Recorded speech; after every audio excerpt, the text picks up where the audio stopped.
Good morning. This is my morning face.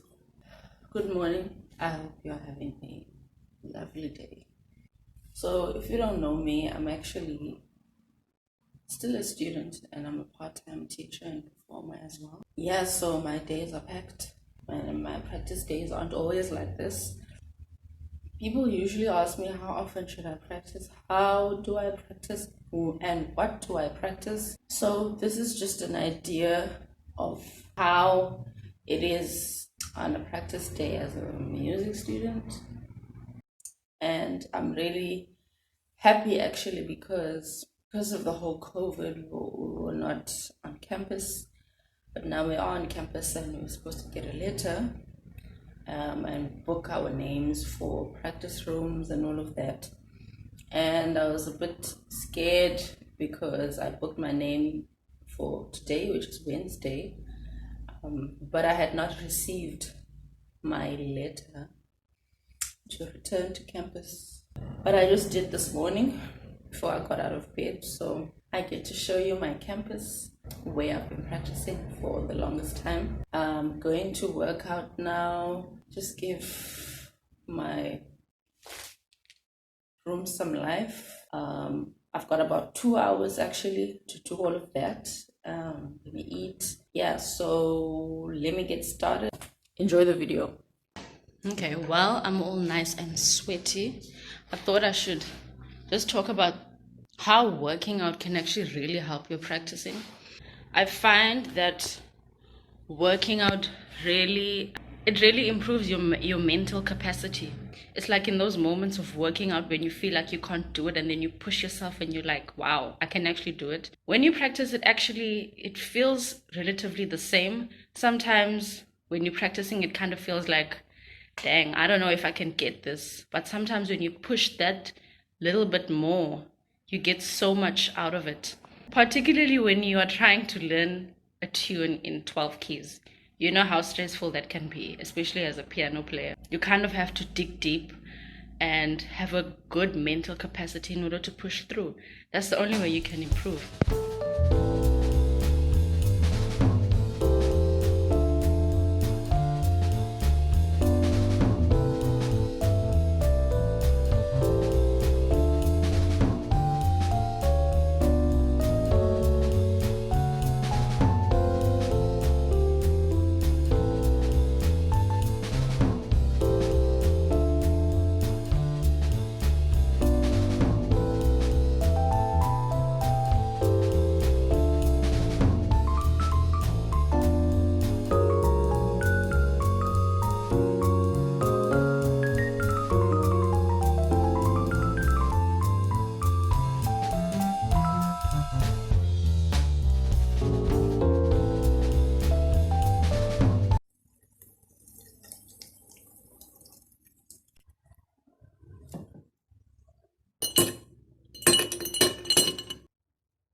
Okay, I'm just about ready to go to campus. I've got some water. Yeah, so I'm doing about 4 hours at college, then I might come back here. I just want to quickly show you my practice timetable. So I've put it up for Monday to Friday, week 1 and week 2. And I don't follow this exactly each week, because outside of this, I've got other things that I actually want to check. There's so much to work on. So on a random day, I'll just be like, what am I doing on a Monday? Harmonic 5, left hand voicing plus minus 6 dominant, whatever, minor patterns, and then a jam at the end. So randomly, I'll pick a day. Sometimes I'll follow it the whole way. So yeah, this is Cape Town. This is Africa. No lions running around.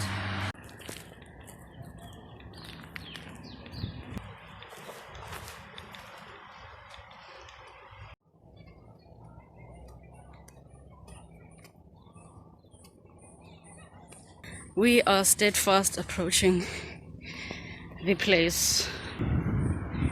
Yeah, this is where I was nurtured or not nurtured. Don't worry, I Is this happening now? Oh.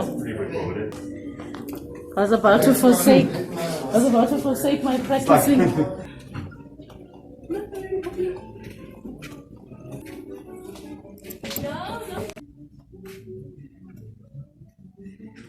And this is my room for the day. Oh my word. I swear, when you work out, whenever you start walking, your body thinks you're about to run again. So it starts preparing itself. I'm so hot. But yeah, I made it. I'm going to start with major scales and maybe do some minor scales and do some dominant scales as well. The major scales I practice with the passing step. Dominant scales I also do with the passing step. The minor ones, not so much.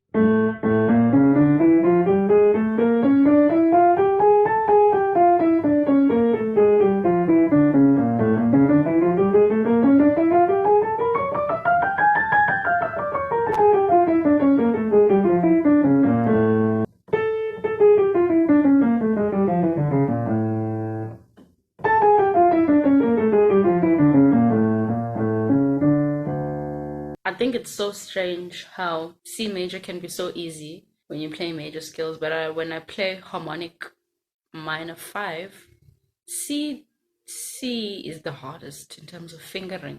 This thing of C to C sharp to E, then I put the passing step in there as well.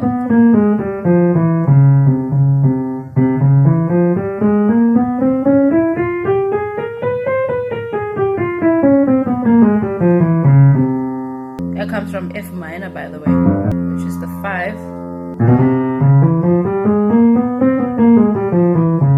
So I practice the 5 scale of F harmonic minor. Yeah, so that shape is strangely difficult to do, but that's why we practice.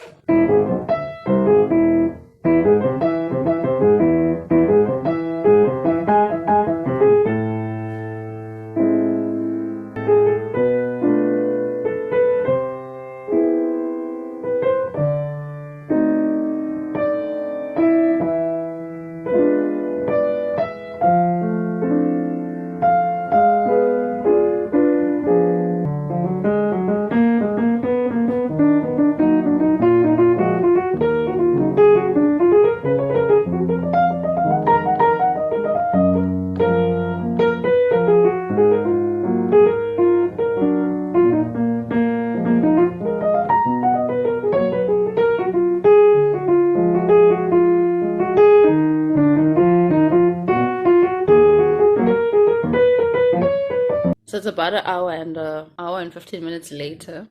Been working on minor scales, harmonic minor series, in all 12 keys. So that's why it took me that long. I think I'm going to do some diminished voice leading close position and drop 2 voicings with minor 6 and with minor 7, which minor 7 will also work for the major.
That was a good session. It was about 2 hours.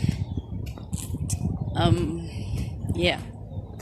Now I want to eat because I'm hungry and get something to drink. I don't know if this theater is open because usually I get well, today I've got food, but I usually eat here and chill a bit in between practicing. So I think it's open. I see some people. Well, it's not open.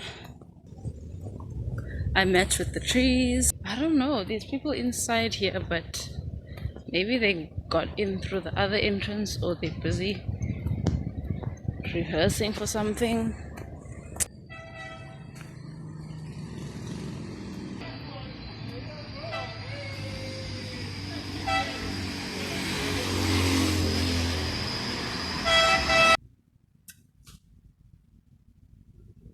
So you know what? After I went to college, I came back and I was like, let me take an hour or two break. I then decided to film a video for my channel, which I already did record like last weekend. But while I was editing, I wasn't happy with the way in which I was explaining. So I thought, okay, let me just take a break and just re-record this. Let me record this thing again. And as I was packing up, I realized that I had not pressed the record button. As if I wasn't taxed enough from the practice session that I had. I'm feeling quite tired right now, mentally though, not physically, but I'm charging along. What I will be doing now is I've been checking out this transcription by McCoy Tyner, what he plays over theme for Ernie on his album Reaching Forth. It's a great album. Oh my gosh, I love it. I'm obsessed with it. I've been obsessed with it. And it's actually not my first time transcribing the solo. I did it, I think I was in my second year of varsity, but I decided to revisit it because now, you know, the knowledge has sort of marinated in my mind, and I thought, hey, you know what, I'll probably understand the theory a bit more. It has proven to be that. And also this time around, when I have transcribed it, I heard things that I wasn't able to pick up back then. I'm almost done with that. By almost, I mean there's literally 2 bars that I didn't transcribe. Yesterday I was so tired. I was like, yo, you know how transcribing can just do the most to the brain? Like, you just like, peace out fam, I'm seeing this tomorrow. I was very close to finishing it. I've gotten literally like 2 bars to transcribe, which I will do after what I'm about to do now. Within transcribing that, there are lines in there that I really like. So I'm just gonna work on those now. I'm gonna take the concept and I'm going to put it through the keys. If you notice, I don't actually, today I haven't actually been practicing like playing. I haven't practiced playing. Like I've literally just been working on detail oriented things, which is really important. When you practice, you need to focus on one thing at a time, and you just need to take it apart so that it's under your fingers, and by the time you actually play it in a song, you more or less have a handle over it. I don't know if you know theme for Ernie. It goes, you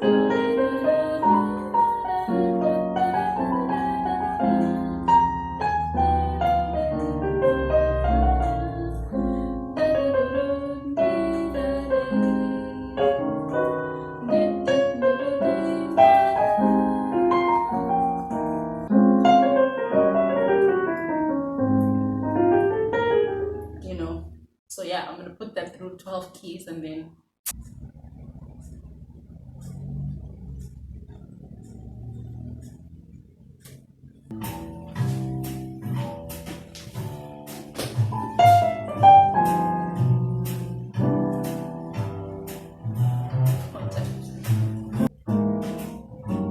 where am I? Just let it settle. Let that key settle.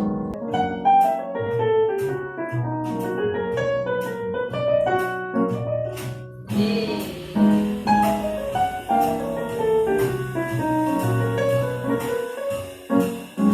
Got too excited.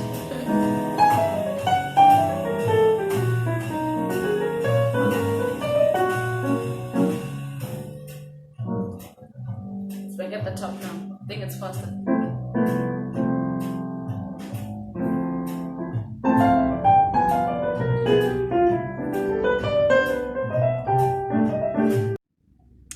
this day is officially over. I am so tired. I'm worn out.